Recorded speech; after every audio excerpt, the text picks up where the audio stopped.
So welcome to the third installment of Anycast. This is my podcast where I basically talk about just about anything, hence the title of the show. And a lot to catch up to. It's been about a month since the last episode, and a lot has been going on lately, such as we've had our stay-at-home guidelines for just about everyone now, although now lately some of these states are starting to loosen up those guidelines a little bit, and that has left both ends really up for debate. Some are excited about this. Many, like myself, feel like this is a little too early. I feel like we need to start to listen to the guidelines and say, hey, we got to let 14 consecutive days of declines happen before we start to loosen things up a bit. And some of these states really haven't gotten to that point yet, and they're starting to loosen up their guidelines, such as, well, I'm not going to mention states in general, but you know who I'm talking about. And so I think that we have to find that balance between starting to loosen things up while continuing to keep our social distancing. And so this is where I question the moves of these states where they're letting their hair salons, their barber shops, tattoo parlors, stuff that aren't really going to follow the social distancing guidelines, they're starting to open up again. And that, I mean, I question that because it's not essential stuff. They haven't seen a decline, like a steady decline. And all you're going to do is try to ramp up the cases again. I question that. And for once, I'm actually siding on President Trump. He was kind of in disagreement with these states. Again, I'm not going to mention these states. You know which states I'm talking about if you've watched the news. And he is also questioning these states opening up too soon. I mean, some states are even opening up their beaches. I mean, I get it. You want to enjoy the sunlight, the sunshine, and enjoy the beach. But you're not really staying socially distanced. I mean, I give some of these people credit if they're going to try to stay socially distanced, but most people are probably not going to.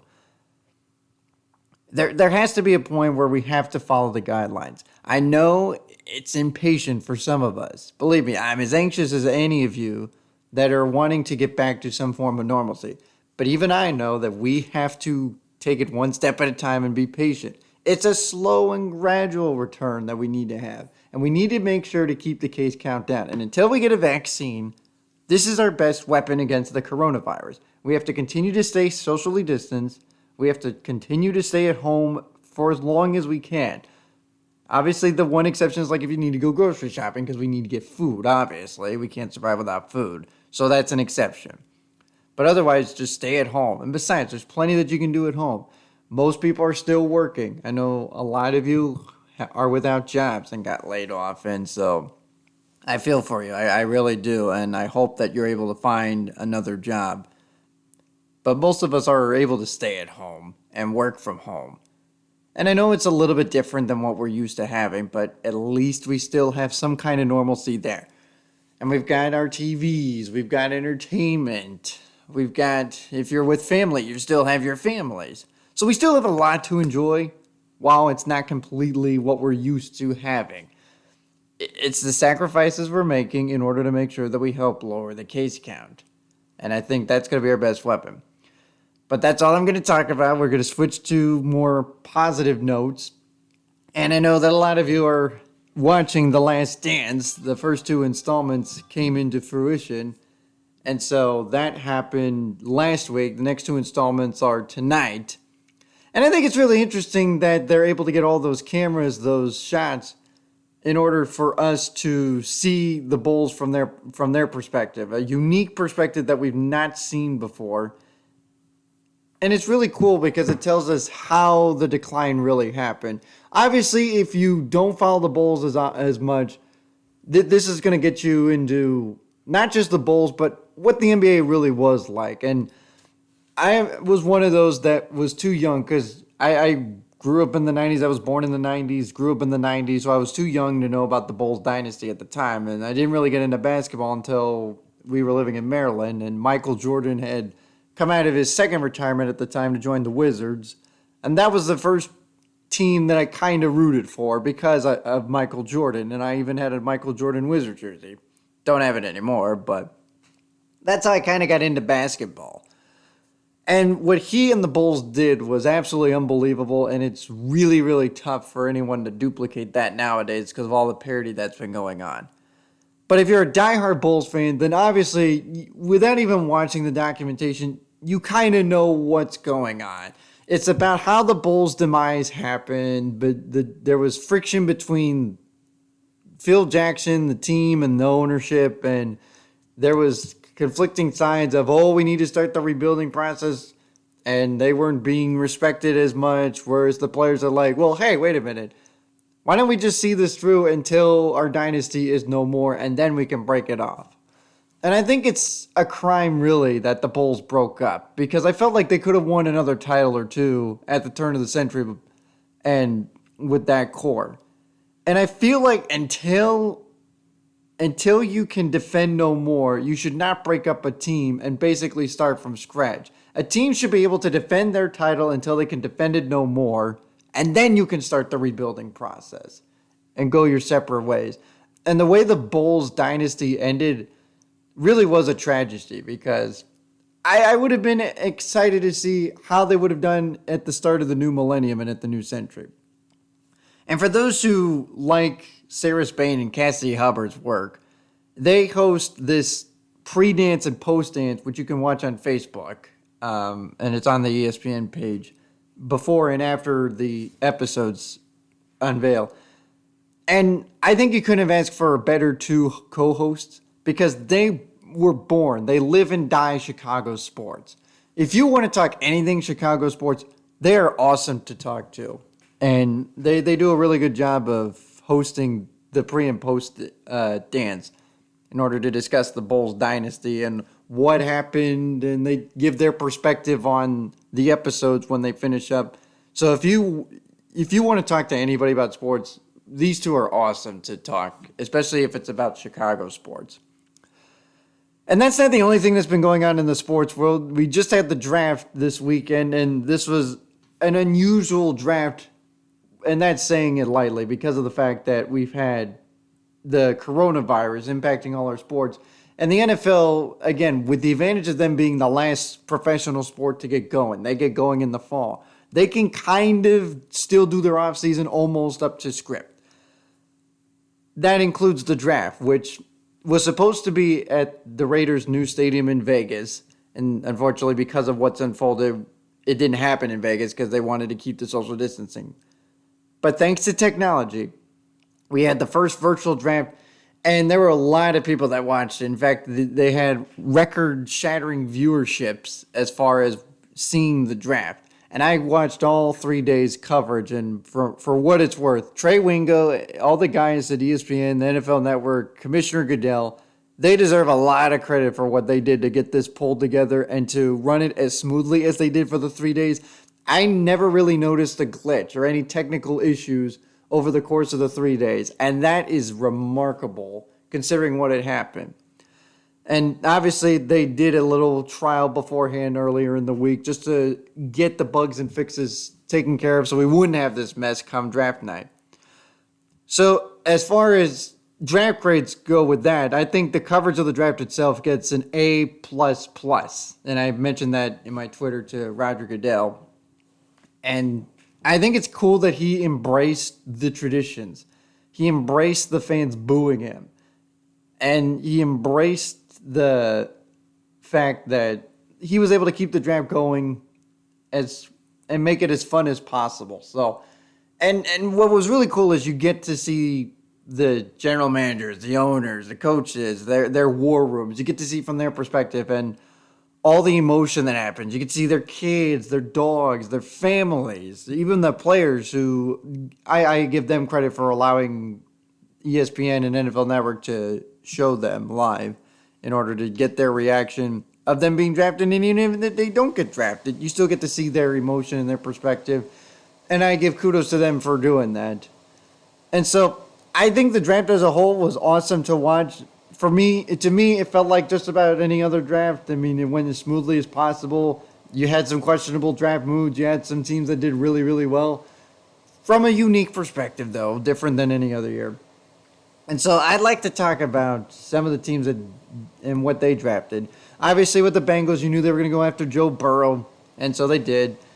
I think the big winners out of the draft, though, the Denver Broncos and all the offensive weapons that they drafted just so that they can give Drew Lock some stability. Because in that division, because you got the Super Bowl champion Chiefs in that division, and you know that they have an explosive offense. If you're going to beat the Chiefs, you need to get offense. And I think Denver did a remarkable job of focusing on that side of the ball in order to get their team better and back to where they can be a contender again. The Patriots, I mean, I give them credit. They did what they normally do. They stocked up on draft picks. Some question why they didn't draft a quarterback. And, I mean, obviously you want to give Stidham a chance, and I believe you should give Stidham a chance. And you got Hoyer as your backup just in case. The reason for that, I mean, this year was not a good year for QBs. I mean, and you knew all the good ones were going to get taken right off the board. But the advantage is that you have QBs on the market that are free agents that if you need to get one, if you're New England, they can definitely get one. Speaking of QBs, if you're a Packer fan, you're just like me. You're questioning this draft. What in the world were they thinking? I get drafting Love, and he's the QB from Utah State. There's some concerns because he's mistake prone, almost like a Jameis Winston, although he's not really Jameis Winston. Didn't have a lot to work with his last year, and thus he forced a lot of things. And I get what they're doing. They're trying to build for the future. And you figured that if you can mold him, groom him, then that's your QB of the future. Because you've seen what happened the last couple of years prior to 2019. The Packers struggled, especially when Rodgers got hurt. They were horrendously bad. I mean, they didn't have really a backup that could keep them stable until Rodgers returned. And so that's why they're trying to go after him. And Rodgers has to be thinking, well, here we go. It's come full circle. Because if you remember 15 years ago, he was on the other end of this. He was the one that fell to the Packers. I mean, at that time, many thought he could be a high-touted quarterback. The Niners are probably going to go after him, hometown kid. And he fell to the Packers, and this was right at the end of Favre's career, and this is when he was nulling or debating whether or not he wants to retire or not. And this is kind of closely similar to it, except the Packers moved up because they weren't sure if anybody was going to go up to get Love. Nobody wound up doing it. So they wound up playing their own mind games, moved up to try to get Love, and they didn't get an offensive weapon. I mean, they did. They got A.J. Dillon, but again, we don't need a running back. The Packers do not need a running back. You already have Aaron Jones. You have Jamal Williams. You got two solid running backs. You don't need a third one. They didn't bother to get a wide receiver. So I guess they're banking on Funches, who they signed in the offseason, that maybe he can put less pressure on Devontae Adams. Because then the Packers spent the rest of the draft either building up their offensive line or stiffening up their defense or just making sure that they're stacked on that end.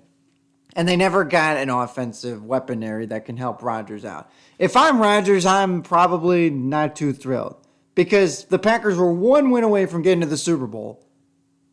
And you draft a backup quarterback, a third-string running back, and then you build up your offensive line and your defense. And I know, I mean, and that's a difficult thing if you're a team like the Packers. You're that close to your ultimate goal. Do you want to try to take that next step like the Vikings did and try to tighten up that one piece that might have cost us? Or do we start thinking about the future and being as consistent as, like, say, the Blues from another sport? They keep building and building and building, and there's a reason why they consistently make the playoffs each year. We tweak every little bit because we're okay with winning one, maybe two titles in a 20-year span where we're constantly making the playoffs and we're constantly being a threat each year. And I'm guessing that's what the Packers are leaning towards. They want to start building for their future. And that's perfectly fine. But at least get Rodgers something. Because it's like you're dealing his hand saying, oh, that's it, I'm out of here. And Rodgers will probably leave. I hope not. I hope he still has a good couple of years left in him. But there comes a point where you have to strike a balance between the two. And they definitely are leaning towards building for a sustainable future rather than going forward this right then and there. And especially given how the NFC is stacked up, I mean, if you try to take advantage of your winter opportunity and it shuts, then you could be a doormat for years, like the Bulls basically have been. Circling back, you gotta love that.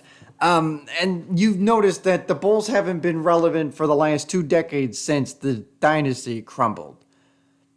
You don't want that if you're the Packers. But at the same time, you want to be like the Blues, where you have that sustained excellence. Even if you don't get all those titles, you're only going to get 1, maybe 2 titles, and that's it. But you want to have that sustained excellence. And I think that's where you got to strike that balance. So feel free to comment on YouTube what your thoughts were on the draft, what you thought about The Last Dance, and what you're thinking about all that as well.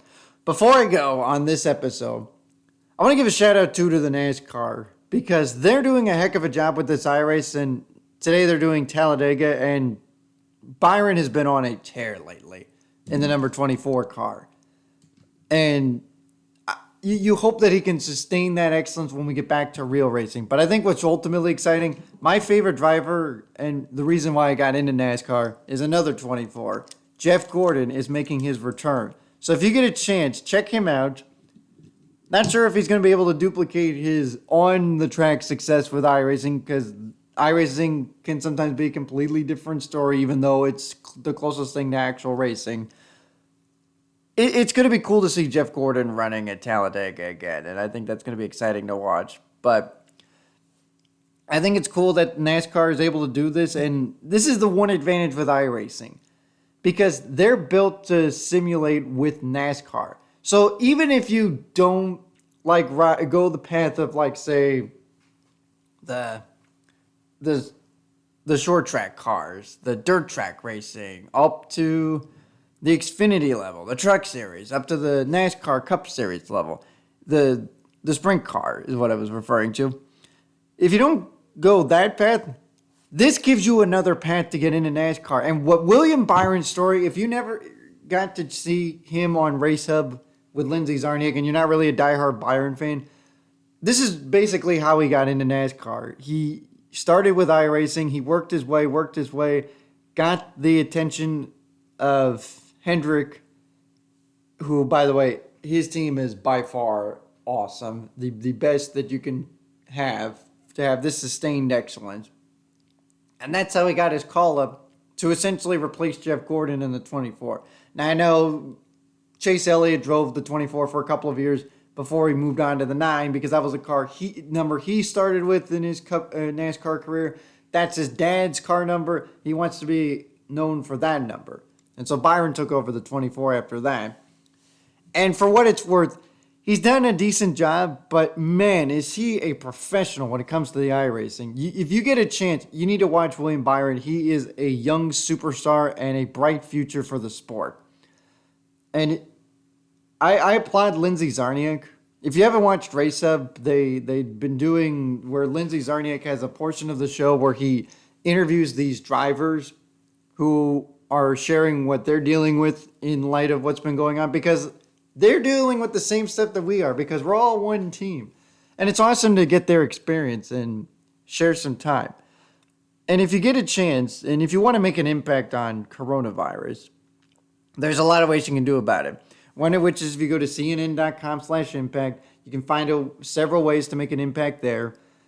And there's also something that's called All In, where you can make a donation to win an ultimate experience. And even if you don't win, you're doing this for a good cause, because they're going to help get food to people. This goes to companies, groups, organizations like Feeding America and Meals on Wheels. And that allows people who are unable to afford meals, they can get meals. So that's where all this money goes towards. So even if you don't win these experiences, you're doing it for a good cause. So definitely check it out. I'll leave the links below in the description, so that way you can go to those links and see how you can make an impact. And obviously, if you have questions about the coronavirus, you can always go to cdc.gov, and I'll leave that link down there too. So that way, if you want to learn a little bit more about how coronavirus is being dealt with, how you can help, and there'll be stuff on there too. But always Always wash your hands. It's as simple as that. Just wash your hands. Treat it like if you were dealing with anything else. Just wash your hands. Wear your masks. You can wear like a bandana, and that works too. And then that way you're helping prevent the spread. But definitely check out those websites. So I'll leave you with that, and I look forward to the next podcast. So thanks for tuning in.